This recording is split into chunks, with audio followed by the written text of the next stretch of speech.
नमस्कार। जय श्री राम। आज बलिया जिले में क्षत्रियों के इतिहास की बात करेंगे। बलिया जिले में सबसे अधिक संख्या में रहने वाले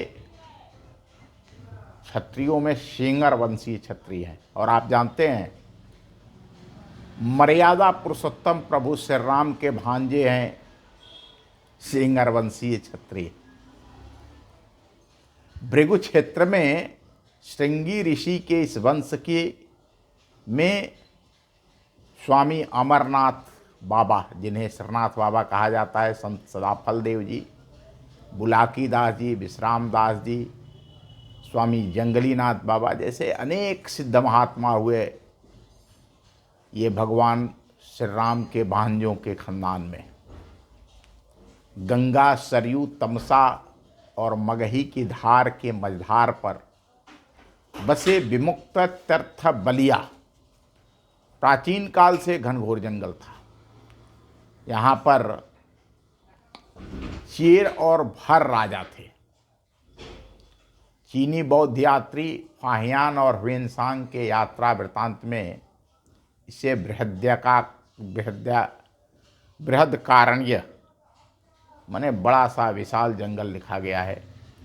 इस भूभाग पर जो क्षत्रिय हैं, राजपूतों का आगमन ईसा की 13वीं सदी में तब आरंभ हुआ जब मुस्लिम आक्रमणकारियों ने इन्हें आतंकित और प्रताड़ित करना आरंभ किया था। ब्रिटिश इतिहासकार क्रूक्स के ethnographical handbook on NW province Awadh की माने तो सेंगर क्षत्रिय धार मध्य प्रदेश से विस्थापित होकर के उस समय के तत्कालीन ब्रिटिश आगरा अवध प्रांत के इटावा जिले में आए थे। वैसे जब इस कहानी को हम प्रभु राम से जोड़ेंगे तो अयोध्या के राजा दशरथ की एक पुत्री थी शांता, जिनकी कहानी इस बलिया इन्फो पर है, आप चाहें तो देख सकते हैं। इनका विवाह श्रृंगी ऋषि से हुआ था। इन्हीं प्रभु श्री राम, भरत, लक्ष्मण, शत्रुघ्न की बहन शांता और श्रृंगी ऋषि से सेंगर क्षत्रिय वंश का उद्भव माना जाता है। इंपीरियल गजेटियर के अनुसार सेंगर वंशी सूरसेन और वीरसेन दो भाई अपने परिवार के साथ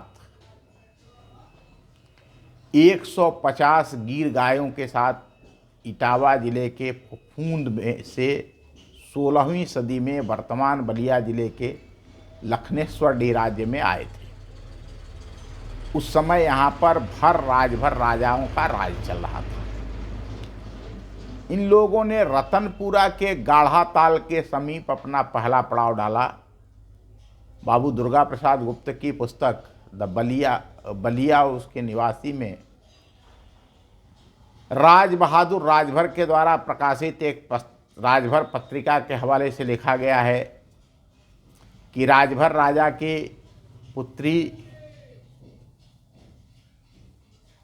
से छोटे भाई वीरसेन को प्यार हो गया और इस बात को लेकर के विवाद बढ़ा था। राजपूतों ने राजभर राजाओं के किसी उत्सव के दौरान शराब के नशे में डूबे राजभर राजाओं के किलों पर आक्रमण करके और लखनेश्वर राज पर अधिकार कर लिया था। वीरसेन ने राजा की पुत्री से विवाह कर लिया था। कालांतर में सूरसेन से सेंगर वंश और वीरसेन से बरहिया वंश चला। सेंगर राजपूत अपने साहस, पराक्रम, वीरता के लिए जाने जाते हैं। बलिया गजेटियर के अनुसार 1719 ईस्वी में जब दिल्ली की गद्दी पर मुगल मोहम्मद शाह रंगीला बादशाह बना तो उसने अपने दरबारी मुर्तज़ा खान को बनारस, जौनपुर और चुनार का जागीरदार बना दिया। मुर्तज़ा खान ने बनारस और जौनपुर जागीर की लगान वसूली का कार्य अपने रिश्तेदार रुस्तम अली खान को सौंप दिया। रुस्तम अली खान ने रुस्तम अली खान इस इलाके के राजपूतों से लगान वसूलने में असफल रहा। उस समय ज़्यादातर जमींदार राजपूत थे जो किसानों से लगान वसूल करते थे।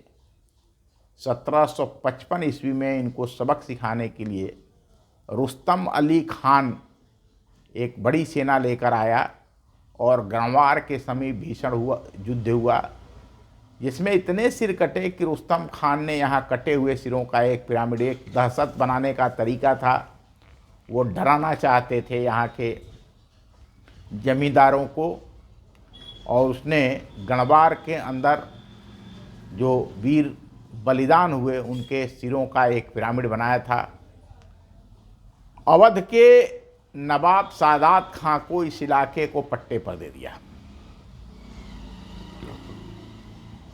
और 1761 ईस्वी में अवध के इसकी जागीरदारी बनारस के राजा बलवंत सिंह को दे दिया। कालांतर में ब्रिटिश ईस्ट इंडिया कंपनी ने बलवंत सिंह को ही जागीरदार रखा और बलवंत सिंह ने सेंगर क्षत्रियों को समाप्त करने, विनष्ट करने में अपनी पूरी ताकत लगा दिया। वैसे तो इतिहास में बहुत कम लिखा गया है, लेकिन सत्यता यह है कि बनारस के राजा बलवंत सिंह ने इस पूरे लखनेश्वर परगना, लखनेश्वर भदाओं परगना, यहाँ जिस लखनेश्वर पर भरों को पराजित करके और सेंगर राजपूत राजा बने थे, इसको समाप्त करने, इनके घरों में आग लगाने, इनको मारने काटने से लेकर के जितनी भी प्रताड़ना दे सकते थे वो देने का काम बनारस के जागीरदार राजा बलवंत सिंह ने किया था। ये आज जो हम लोग श्रीनाथ बाबा या अमरनाथ बाबा के रूप में जिन्हें सेंगर क्षत्रिय अपना पूर्वज मानते, पूर्वज हैं ही वो, इनके पिता महाराज राय अमरनाथ बाबा के नेतृत्व में राजा बलवंत सिंह से अनेक बार सेंगर क्षत्रियों ने युद्ध लड़ा था। जैसा कि मैंने बताया, सेंगर क्षत्रियों के गुरिल्ला युद्ध से तंग होकर राजा बलवंत सिंह ने एक बार रात में पूरे सेंगर क्षत्रियों के इलाके में रात को आग लगवा दिया, जिसमें हजारों महिला, पुरुष, अबोध बच्चे जलकर राख हो गए। लेकिन सेंगर क्षत्रियों ने हथियार नहीं डाले और अंत में समझौता हुआ था। ये बलिया ज़िले में जो सेंगर क्षत्रिय आए वो 13वीं सदी में आए और यहाँ जो वंशज हैं वो सभी वंशज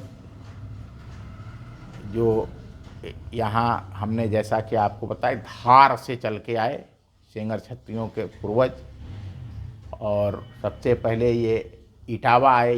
इटावा के फफूंद से 2 भाई सेंगर वंशी सूरसेन और वीरसेन अपने 150 गीर गायों के साथ सबसे पहले रतनपुरा, अब तो रतनपुरा भी बलिया ज़िले में नहीं रहा, मऊ ज़िले में चला गया, कि गाढ़ा ताल के समीप पहुँचे थे और वहाँ से इनका इस जनपद में विस्तार हुआ। धन्यवाद, नमस्कार। फिर मिलेंगे एक नई कहानी के साथ। आप सभी से आग्रह है, अगर आपको यह अच्छा लगे तो कृपया लाइक ज़रूर करिए, वीडियो को लाइक करिए, अपने कमेंट करिए और इसे साझा करिए। धन्यवाद।